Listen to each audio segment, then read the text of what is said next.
Dictation start होगी 5 second बाद। महोदय, उस जमाने में रेलवे कर्मचारियों को भड़का कर के हड़ताल करना और फलस्वरूप एक ऐसी व्यवस्था पैदा करना जिसके कारण बंगाल के पीड़ित लोगों की सहायता न की जा सकी उचित कार्य था। लेकिन यह कार्य मेरे घर के भाइयों ने किया था। मेरा कहना है कि केवल उपदेश से काम नहीं चलता है। जब ऐसे प्रश्न आए तो उपदेशात्मक भाषाओं में ही फंसकर न रहा जाए, बल्कि आवश्यकता है कि ऐसे प्रश्नों पर सारे राजनीतिक दल देश हित को ध्यान में रखते हुए संजीदगी से विचार करें और उन सब का हल तलाश करें। आज श्री वाजपेयी ने प्रधानमंत्री पर कुछ आक्षेप किए। वे बड़े गुस्से में थे और इतने क्रोध में थे कि उन्होंने अपने मस्तिष्क का संतुलन खो दिया था। उन्होंने आरोप लगाया कि सरकारी कर्मचारियों के प्रयास से बड़ी बड़ी सभाएं की गई। मैं वाजपेयी जी का गुस्सा और उनका असंतुलित होना समझ सकता हूँ।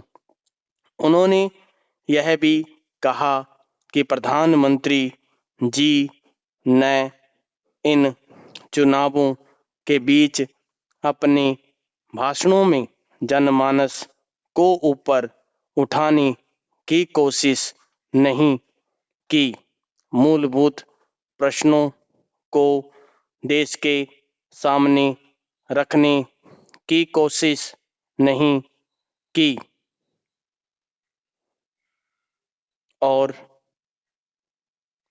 आज तो जो राष्ट्रीय दिक्कतें और परेशानियां हैं उन पर जनता को शिक्षित करने की कोशिश नहीं की। प्रधानमंत्री ने अपने चुनाव भाषण में देश के अंदर जो शक्तियां राष्ट्रीय एकता को भंग कर रही है, धर्म के नाम पर, जाति के नाम पर, भाषा के नाम पर या क्षेत्रीयता के नाम पर संकीर्णता की भावना पैदा कर रही है, जनता को उन से सजग किया।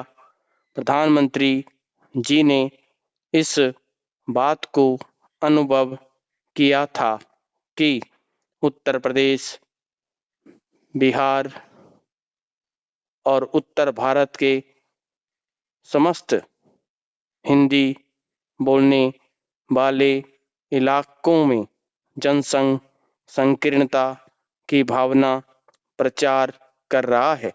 जिस प्रकार से जनसंघ सांप्रदायिकता की भावना को बढ़ावा दे रहा है, राष्ट्रीय शक्तियों को तोड़ने की कोशिश कर